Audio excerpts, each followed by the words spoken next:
10%. Essa é a taxa mínima de valorização anual que certos conjuntos de peças plásticas de encaixe podem atingir no mercado de colecionadores. Por que um brinquedo composto por pequenos blocos modulares consegue superar o rendimento do ouro e os índices mais tradicionais do mercado de ações? Aparentemente não é complexo entender o fascínio infantil. Mas na prática, o valor desses itens reside em uma engenharia de precisão absoluta e em uma escassez controlada que desafia a lógica econômica comum. Esses elementos transformam caixas de plástico em ativos financeiros de alta liquidez. Mas isso é apenas o começo. O segredo da perenidade desses blocos está oculto nas profundezas das instalações industriais automatizadas, onde a matéria-prima bruta é convertida em formas geométricas perfeitas. Pode-se notar como os polímeros granulados são transportados por sistemas de sucção pneumática através de tubulações complexas que cruzam o teto da fábrica. O processo está apenas ganhando velocidade à medida que o material segue para as unidades de moldagem por injeção térmica. Dentro dessas máquinas, o plástico derretido é submetido a pressões extremas para preencher moldes de aço temperado com uma tolerância de apenas 2 milésimos de milímetro. Vê-se como as prensas hidráulicas se fecham com força total, garantindo que cada pino e cada cavidade interna possuam dimensões idênticas às produzidas há 5 décadas. Depois fica mais complexo, pois o resfriamento deve ser controlado por sensores de temperatura para evitar qualquer contração milimétrica que comprometa a capacidade de encaixe. A filosofia de design aplicada pela fabricante dita que a compatibilidade universal é a regra absoluta, independentemente do ano de fabricação ou do tema do conjunto.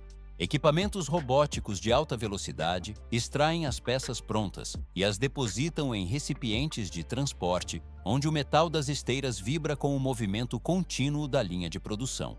Transição para o próximo nível. O controle de qualidade monitora cada lote através de scanners ópticos que descartam qualquer unidade com a mínima imperfeição visual ou estrutural. Nesta etapa não termina a jornada de precisão que define a identidade da marca global. O equipamento gradualmente organiza os componentes para a fase de embalagem, onde a pesagem eletrônica detecta a ausência de um único grama de material.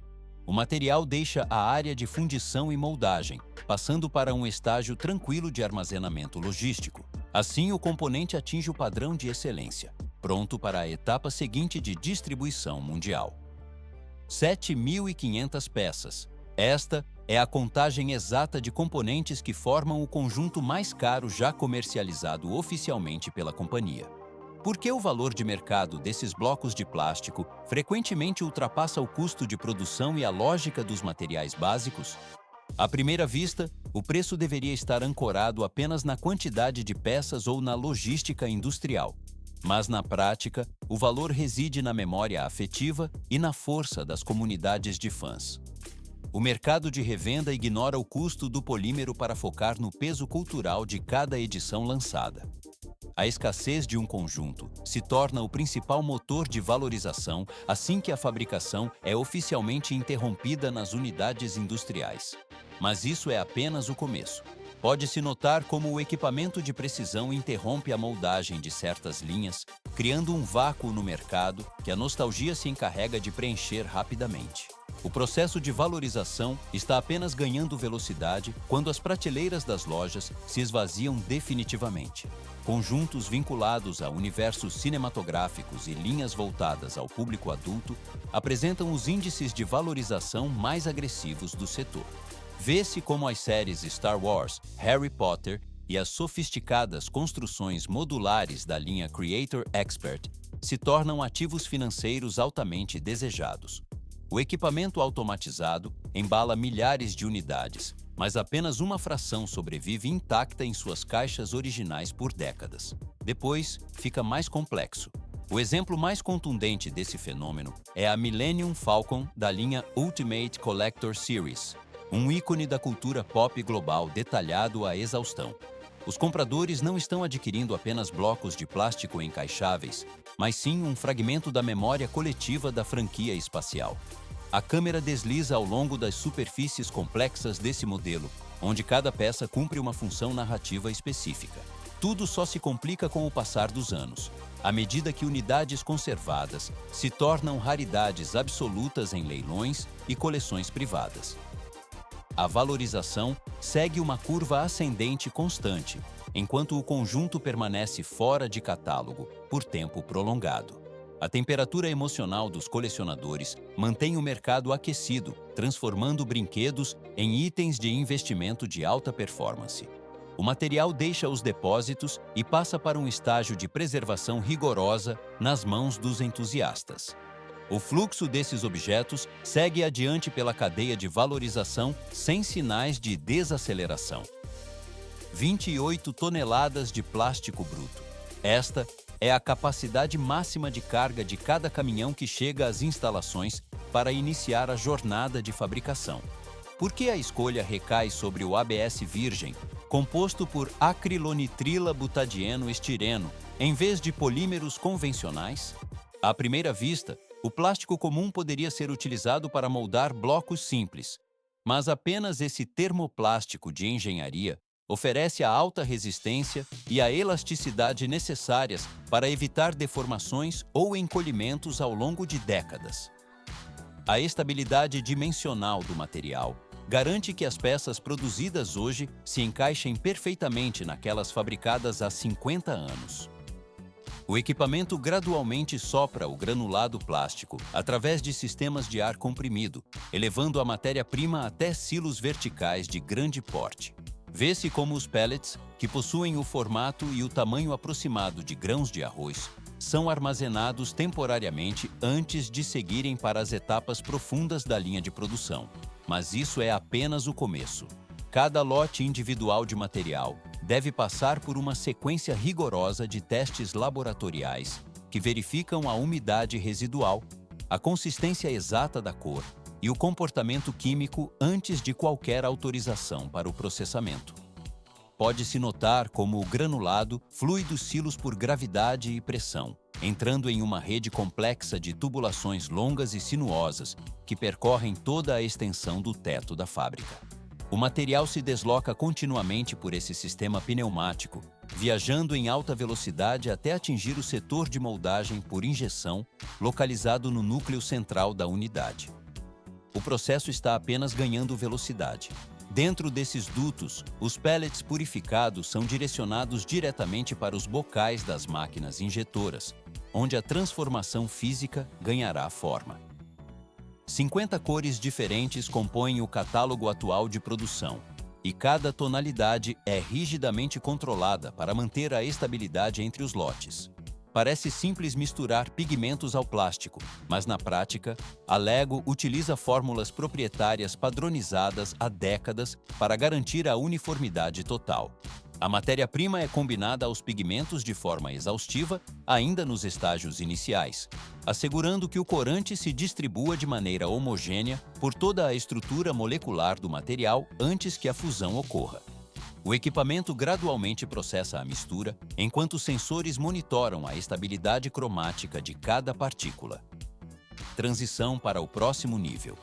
A precisão química estabelecida nesta fase de preparação servirá de base para a integridade estrutural de cada componente finalizado. Vê-se como o fluxo de grânulos coloridos preenche os reservatórios das máquinas, preparando o sistema para o ciclo de alta pressão que virá a seguir. O material segue adiante pela cadeia de produção de forma constante. 440 a 590 graus Fahrenheit. Esta é a faixa térmica exata em que o polímero plástico é fundido logo após a etapa de mistura de cores. O material em estado semi-processado segue diretamente para a área de moldagem por injeção, um espaço central onde a geometria de cada peça começa a surgir e onde desvios microscópicos são sumariamente proibidos. Dentro da injetora, a mistura adquire uma consistência espessa, semelhante a uma pasta de dente, antes de ser projetada sob pressão extrema para o interior de moldes de aço. Por que aplicar uma força que atinge 29.000 libras por polegada quadrada? A pressão elevada é a única garantia de que o material fundido preencha cada canto e recesso da matriz predefinida, assegurando a fidelidade da forma. À primeira vista, a substituição de um molde parece uma tarefa de manutenção rotineira, mas na prática, essa troca é obrigatória sempre que uma nova geometria precisa ser produzida, pois o molde de aço funciona como o gabarito mestre absoluto. O processo está apenas ganhando velocidade. Pode-se notar como o resfriamento ocorre de forma quase instantânea assim que o polímero quente toca a superfície fria do metal. Em poucos segundos, a matéria solidifica, travando a geometria exata do bloco, e o molde se abre para liberar a peça em um ritmo controlado e constante. O equipamento gradualmente espelha os componentes como impressões contínuas de alta precisão, preparando-os para a primeira rodada de inspeção técnica. Sensores ópticos de alta resolução escaneiam cada unidade de todos os ângulos possíveis para verificar a planicidade e a precisão das conexões.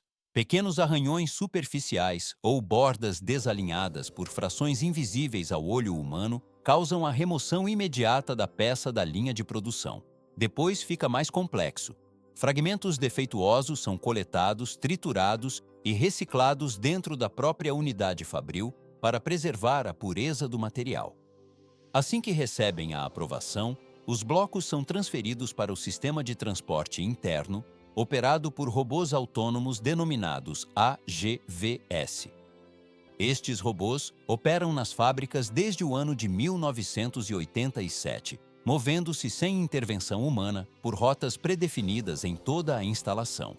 Quando um reservatório ao lado de uma máquina de injeção ou estação de inspeção atinge sua capacidade total, o AGV se aproxima e substitui o recipiente cheio por um vazio. Vê-se como os robôs transportam a carga diretamente para o sistema de transporte central da fábrica.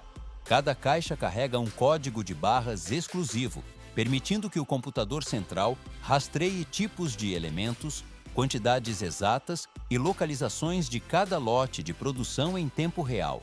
Nesta etapa não termina, pois apenas os componentes que atingem o padrão máximo seguem para a linha de decoração, onde as figuras ganham faces e expressões distintas. Por que a decoração exige tanta precisão tecnológica? Aparentemente não é complexo aplicar uma face ao plástico, mas na prática é necessária a tampografia de ultra-precisão para garantir que cada logo e detalhe de armadura seja idêntico ao anterior.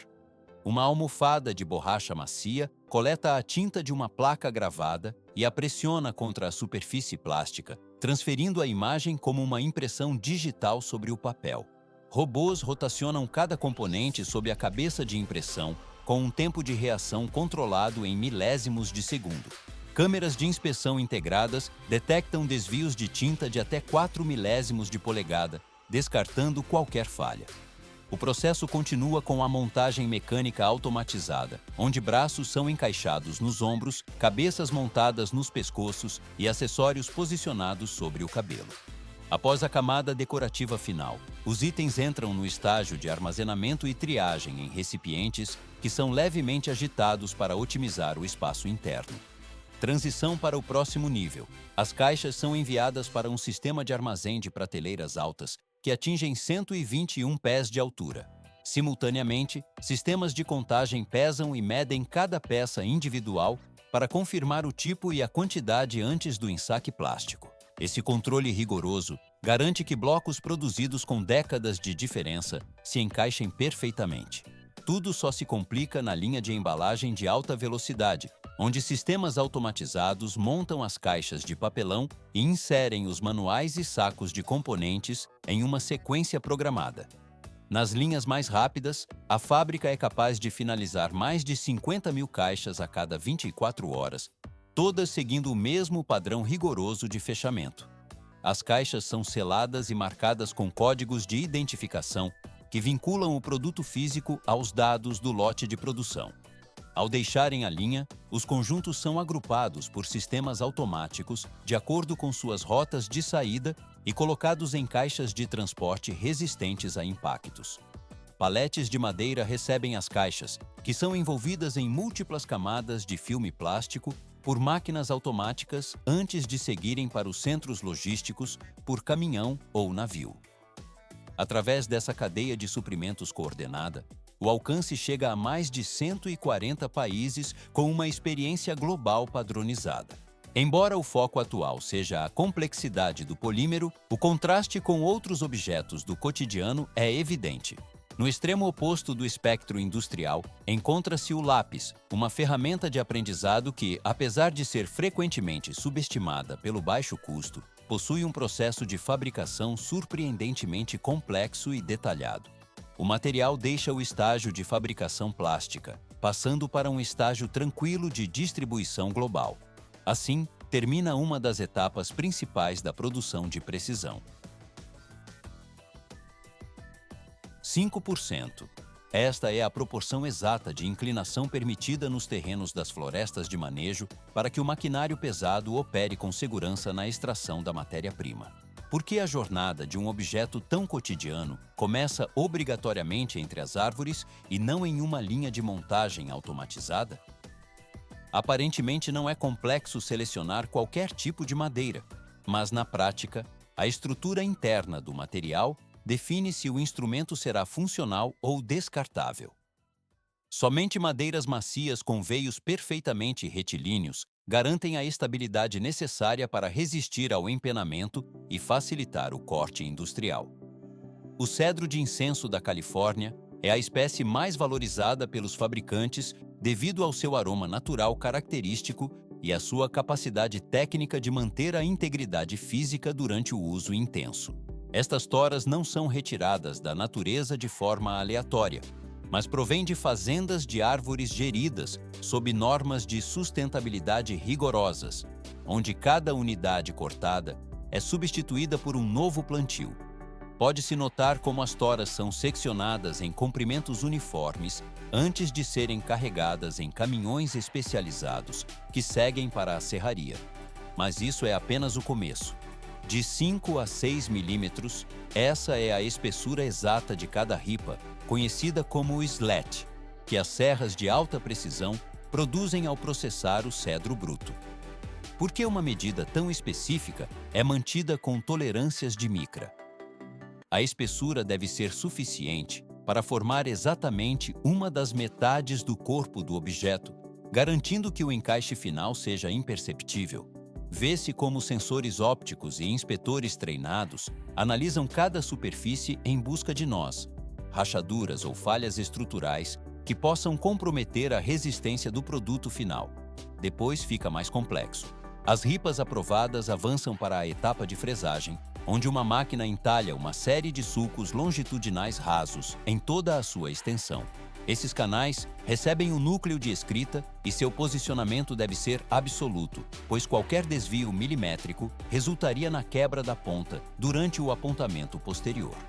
O equipamento gradualmente aplica uma fina camada de óleo ou cera sobre a madeira para selar as fibras e proporcionar uma textura suave.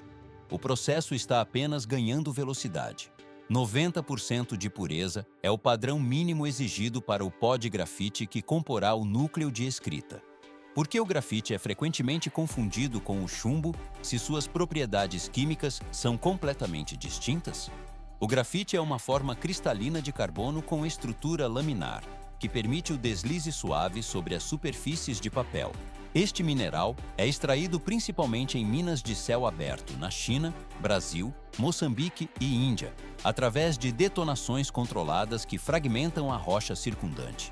O minério bruto é transportado para instalações de processamento, onde passa por moagem e múltiplas etapas de refino para a remoção de impurezas como pedras e metais traços. Tudo só se complica. 1.200 graus Celsius é a temperatura máxima que os fornos atingem para transformar a pasta de grafite e argila em uma estrutura sólida e resistente.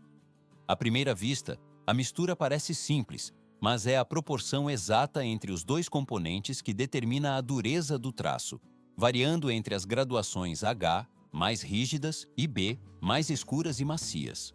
A mistura é processada em misturadores industriais até atingir uma consistência homogênea antes de ser extrudada em fios finos, semelhantes a espaguete. Pode-se notar como esses fios são secos lentamente para evitar fissuras antes do cozimento final nos cadinhos. Transição para o próximo nível.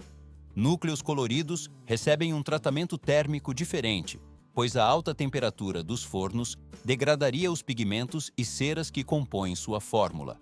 Ao contrário do grafite, as minas coloridas utilizam cargas como caulim ou talco, além de resinas especializadas, para garantir a intensidade da cor. Vê-se como esses núcleos são secos ao ar e cortados em segmentos padronizados, que correspondem ao comprimento final da estrutura de madeira. A câmera desliza ao longo da linha, onde os núcleos agora encontram as ripas de cedro previamente preparadas. Nesta etapa não termina. Duas metades de madeira são unidas sob alta pressão para formar um bloco sólido, prendendo os núcleos em um sanduíche hermético. O adesivo é aplicado uniformemente nos sulcos antes que uma prensa calibrada exerça uma força constante para garantir a colagem perfeita e a centralização do grafite. O bloco resultante deve descansar por um período determinado para que a cola cure e a madeira se estabilize mecanicamente.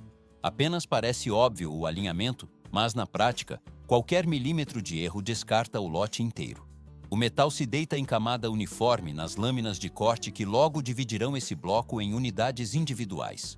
17,5 centímetros é o comprimento padrão que as serras automáticas conferem a cada unidade após o corte do bloco estabilizado. O corpo de madeira pode receber formatos hexagonais, redondos ou triangulares, através de máquinas de perfilagem, que removem o excesso de material com alta velocidade. Vê-se como as lâminas giram sem parar, esculpindo a geometria que define a ergonomia e o conforto durante a escrita. Após a modelagem, cada peça passa por uma nova inspeção visual e mecânica para detectar lascas ou núcleos descentralizados.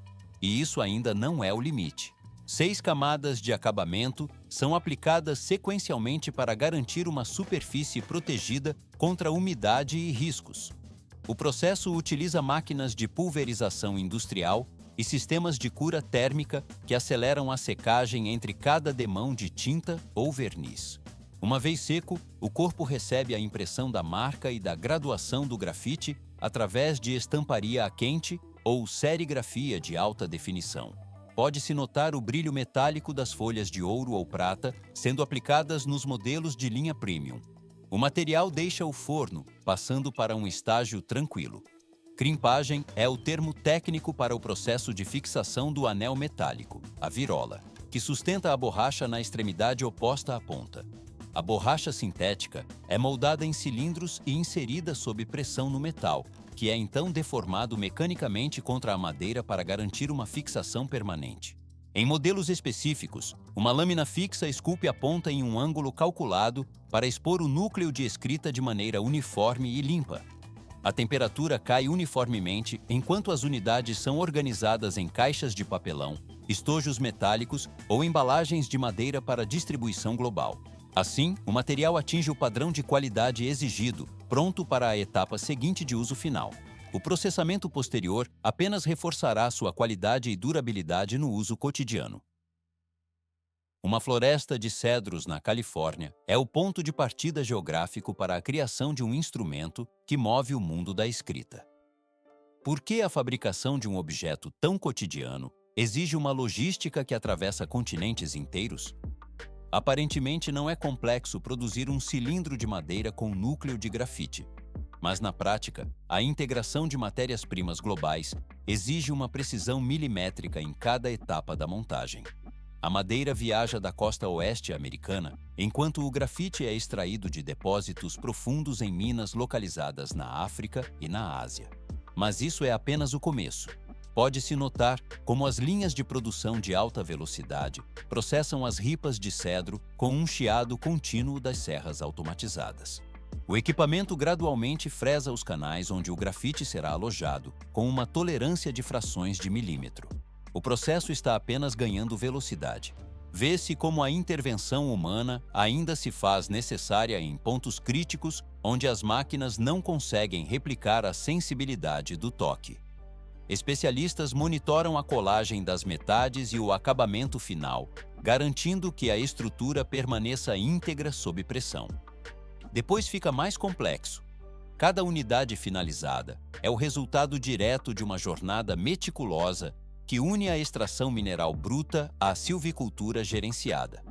O material deixa a linha de montagem passando por um estágio de inspeção rigoroso para assegurar a simetria perfeita.